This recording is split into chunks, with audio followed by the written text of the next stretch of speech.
Welcome to the Default Profitable Podcast. You're listening to the next episode, and today we're going to focus on what it takes to kind of run a trade association of traditional businesses. We're going to hear some stories, some successes, some failures from Chuck Gillespie, my guest. I'm your host, Matt Nettleton, and let's get started. Chuck, welcome to the show. Hi, thanks, Matt, for having me. No problem. Now, we kind of know each other a little bit. We've talked off and on over the years, but why don't we do this? Why don't you take 2 or 3 minutes, introduce yourself, and then introduce your business. Sure. So for the last 15 years, I've been in the roles of association management.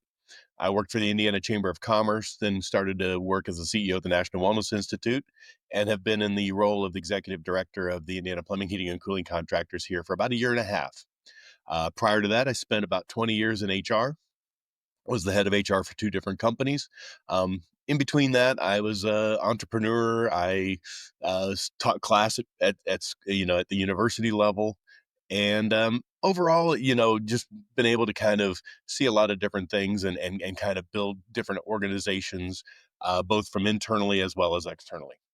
All right. So, what led you to take 15 years of your life and run the PHCC? What was it that was attractive about that?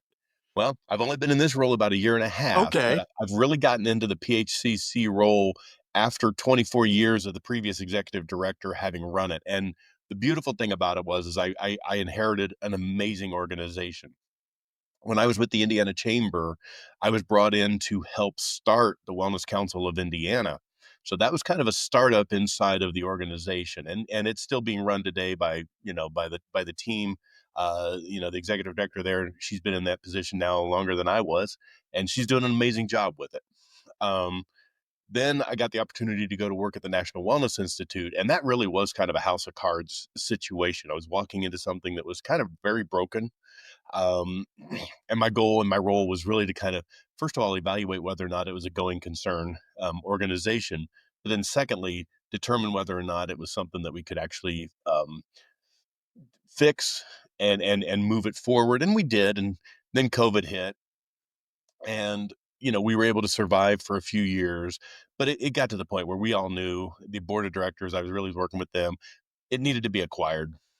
We tried to do some acquisitions ourselves, but that didn't work out. So ultimately it ended up getting acquired, and it's being run now by a great organization, and brought a couple of different national wellness organizations together, which is what needed to happen. So I stepped away from that job and got an interview with the position with the Indiana Plumbing, Heating, and Cooling Contractors. And, December of 2003, I took this role, and it's been a wonderful experience, and working with some of the most amazing individuals, leaders, business owners, business CEOs.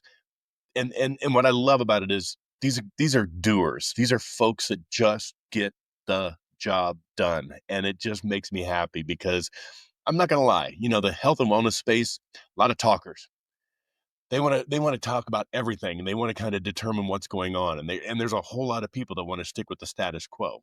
If you stick with the status quo in the plumbing, heating, and cooling contractor space, you're not going to survive. So that's one of the things that gets me excited, is I've got a group of doers now instead of a group of talkers.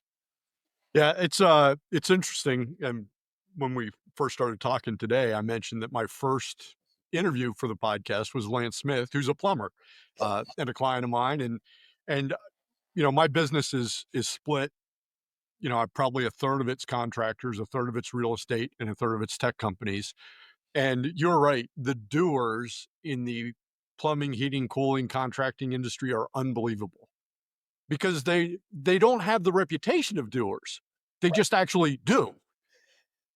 Because if they don't, they're not going to get anything done. And I Right. know that sounds funny, but there's a lot to be said for how that works, and really understanding that dynamic of, well, if I'm not out there doing my marketing, handling the HR, driving sales, and by the way, I'm the licensed plumber too, I might have to be out there on the job Swinging a doing wrench. the work Yeah. while I'm taking the phone calls for the next business development roles. So this is what it amazes me about this group of people.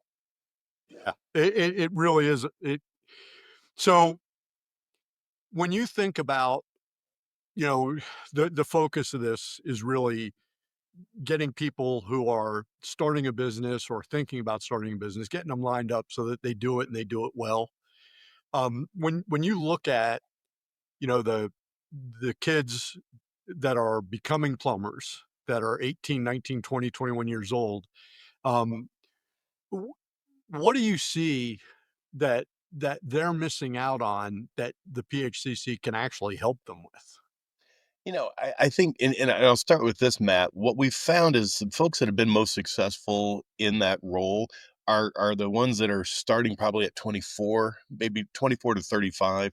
They've had a little bit of experience or life ahead of Yeah. them. Don't get me wrong, there are some 17, 18, 19 year olds that are starting as apprentices that are amazing. But the ones that we really see being most successful are those folks that maybe have been kicked a little bit or at least had a little bit of what I'll say life and experience kind of brought to them, a little more mature and so forth. Because one of the things that I'll say is I've really found that there's kind of three things that the association can really do, and I would talk about this from not only the Plumbing, Heating, and Cooling Contractors Association, but even the associations that I've been involved with, both as a professional, in the HR world, both as a member of the chamber and the National Wellness Institute, and now this one. Um, what I've really found is there is such a need for that collaborative attitude and really understanding that we've got to come together to benefit the industry, benefit the profession. We've got to make sure that people think and understand that, the plumbing profession is amazing. The HVAC profession is amazing. The electrical, we've got a lot of our members that are also in the electrical world and the service, home services side, that those are great trades that you can make really good money in, but at the same time, you probably have the best chance to potentially even start your own organization.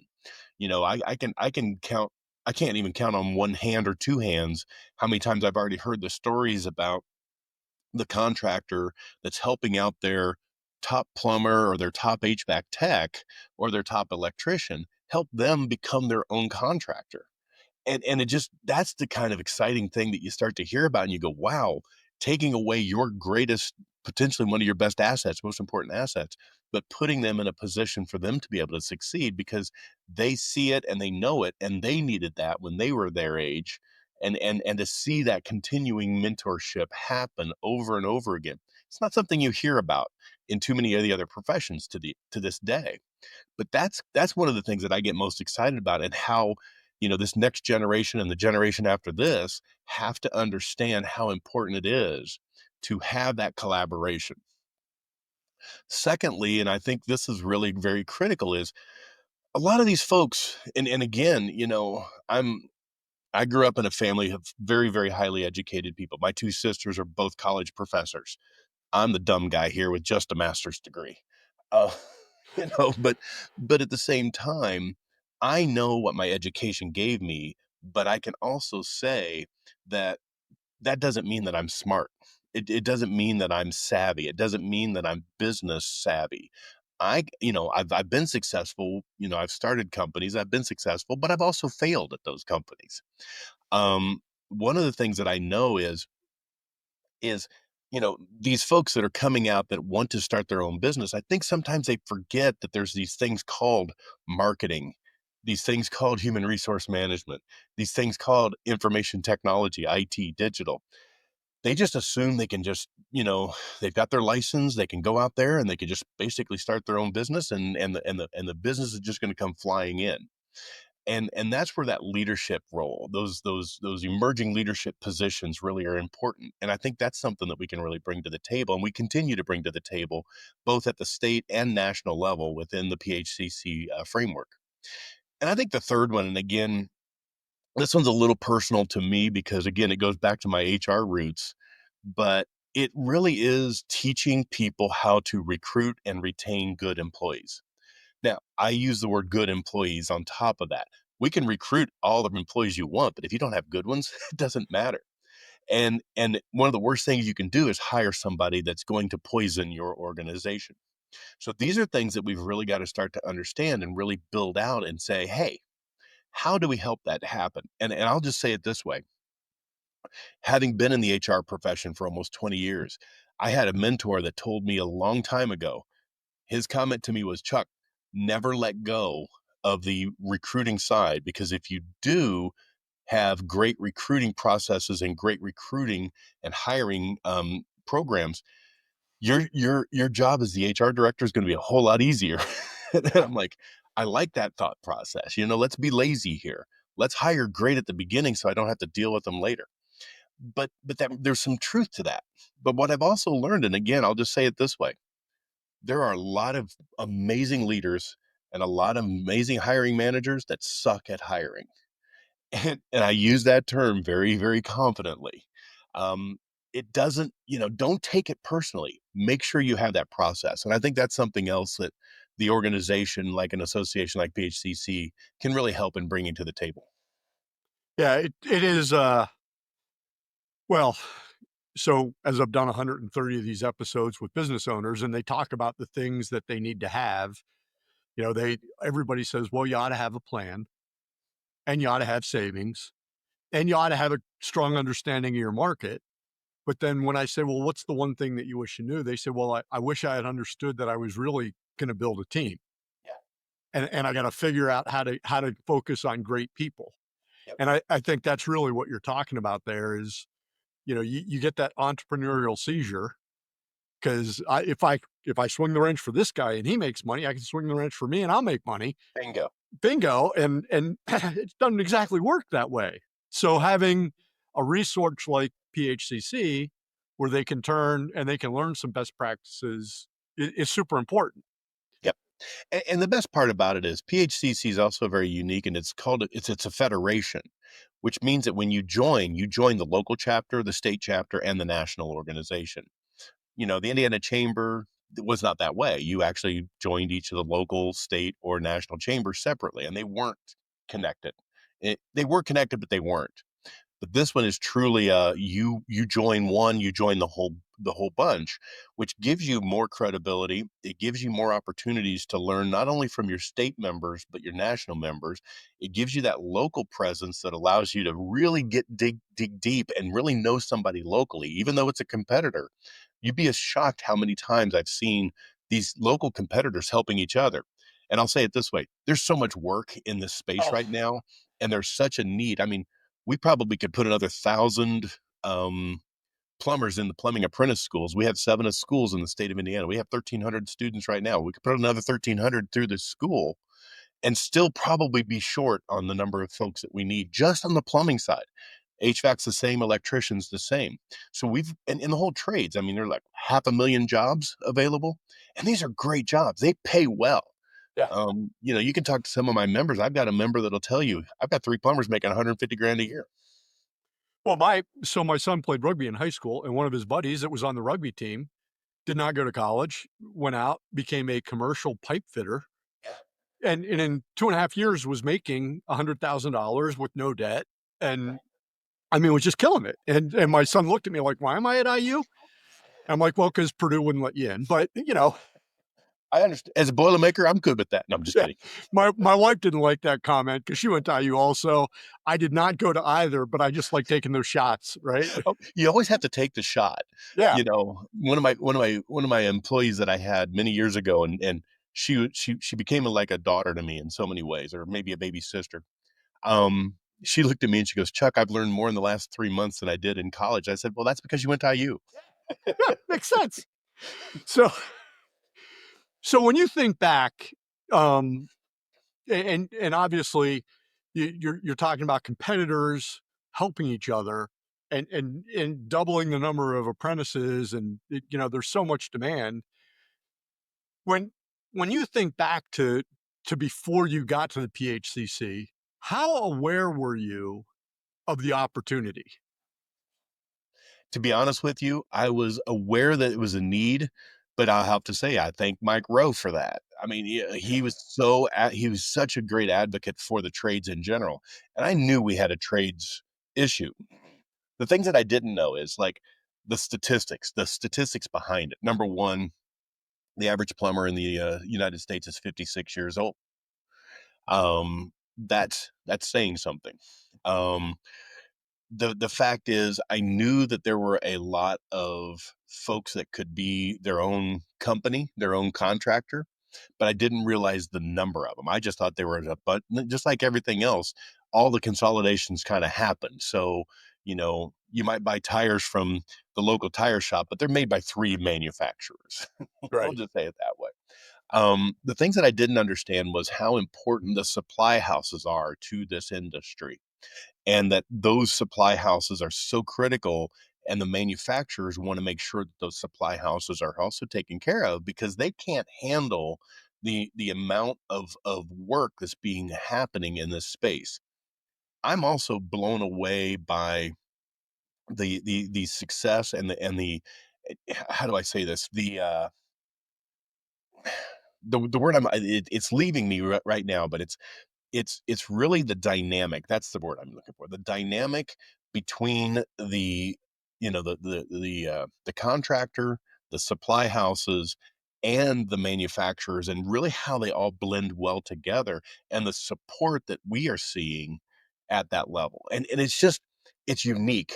And again, having been in that health and wellness space for a long time, you didn't see that. It was a lot of competitor. It was a lot of fight back.